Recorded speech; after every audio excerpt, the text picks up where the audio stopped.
and welcome to the AFL High Performance Podcast. My name is Jack McLean. This will be a solo episode today, and I'll be discussing 3 ways strength and conditioning coaches can make an impact at your professional sporting club.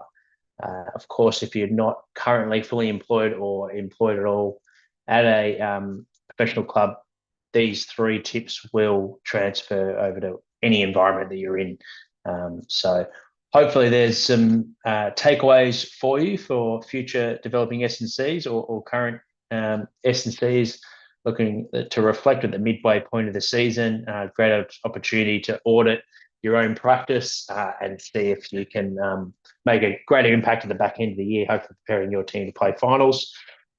Like always, if you're interested in mentoring, we have a free discovery call where we can jump on a phone call with myself, discover your career, where you're at the moment, and hopefully help you with a couple of challenges or problems you're having with your own career progressions, and see if we can help navigate you to that next step, because the silly off season isn't too far away, typically for field sports. It's around that October period. So if you're looking to land your first full-time contract, jump on a call with myself and it'd be good to connect and discuss shop. But we'll dive straight into it. This will be a short one today. So the first one, there's 3 key areas since my experience that I've seen the best S&Cs make an impact at their clubs. And depending on the way you like to work, all 3 of them might work with your working flow, but perhaps one might be one more that's your style, and one might be a growth area to work on, perhaps. But the first one, probably a pretty obvious one, the workhorse. So these practitioners have strong daily habits that they stick to and persist with every day. They're usually at the club early, first thing around 6 a.m. They're generally a team player, all in for the purpose of the club and the team, very dependable, trustworthy, all-round good bloke, or a good person, I should say. Common traits when starting out: they recognise that they may not have the most amount of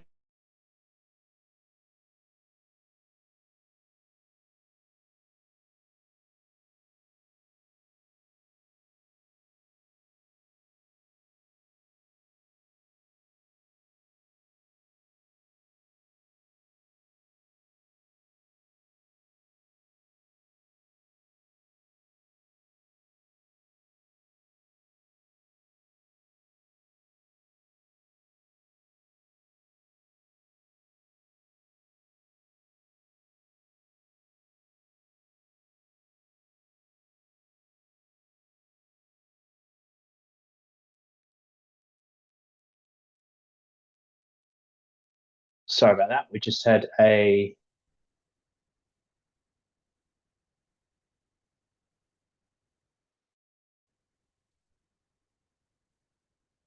internet cut out. 1 second. I just want to make sure.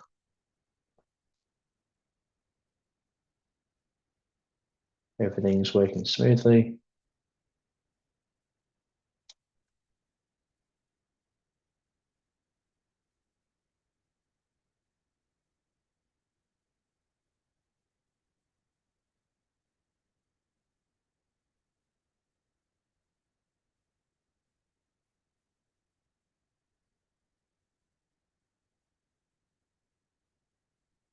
Okay, cool.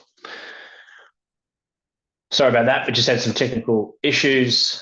Back on track. So I am going to continue where we left off. Just give me 10 seconds.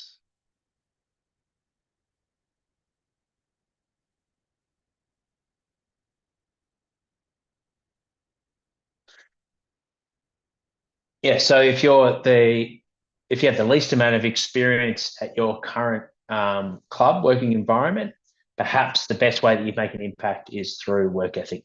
And often early on in our career, certainly my experience anyway, that's where you're going to make your best lessons and develop your best habits, is by showing up and putting maximum amount of time and energy into your job. The more time that you're around the club, obviously, the more you're going to learn, and you just got to manage yourself from an energy perspective, of course.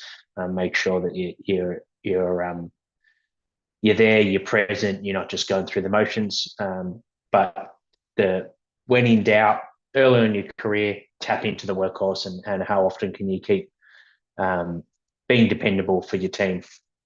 Going in, perhaps when you don't feel like going in and helping out, whether it be rehabbers that are going in on a day off or the off season, perhaps, and just develop those strong relationships with the players and key stuff.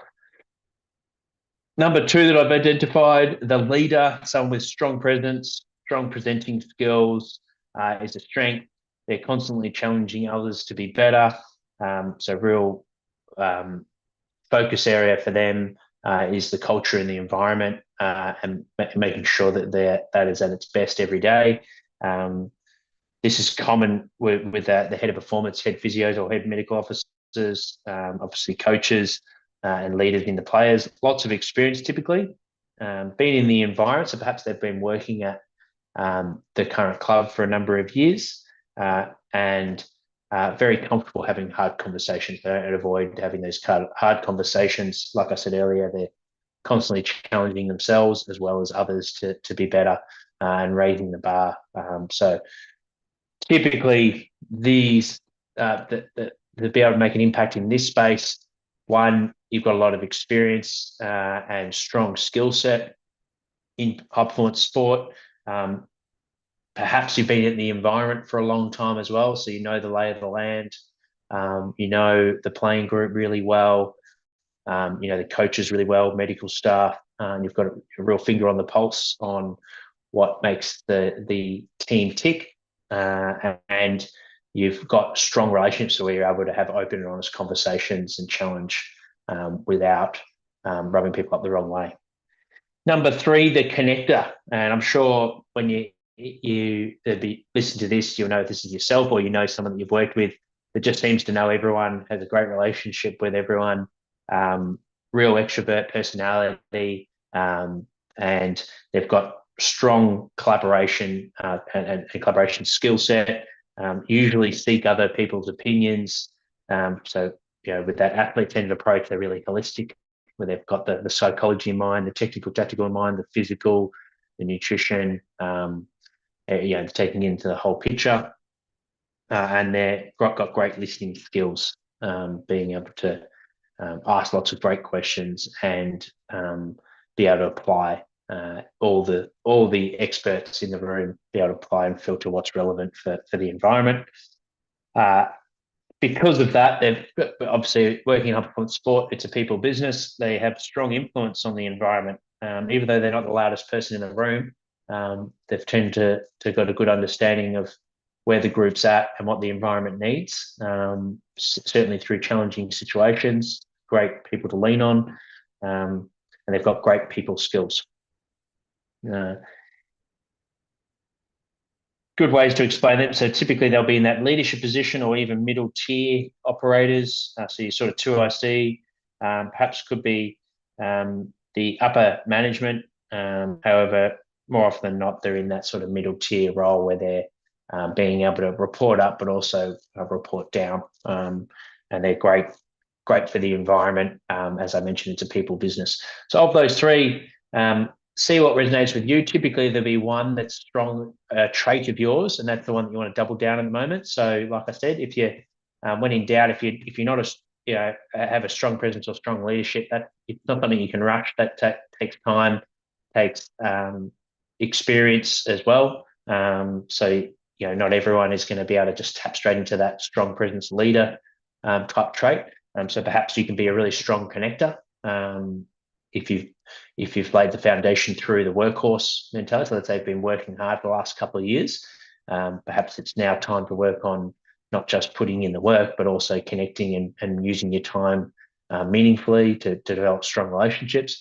If you've done the workhorse phase, you've done the connector phase, maybe now it is time to develop your leadership qualities and challenge, and not just be comfortable and have comfortable conversations, but actually have open, honest, challenging conversations and speak up. So hopefully that resonates. A little bit of a different topic for our monthly update.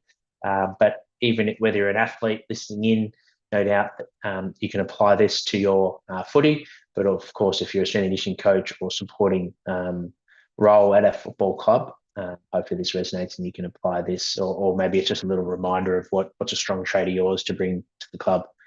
Like I said, we've got mentoring at the moment, so jump on our Calendar link. It'd be great to connect and have a chat about your career and how you can set yourself up for the back end of the year and have a great year at your club.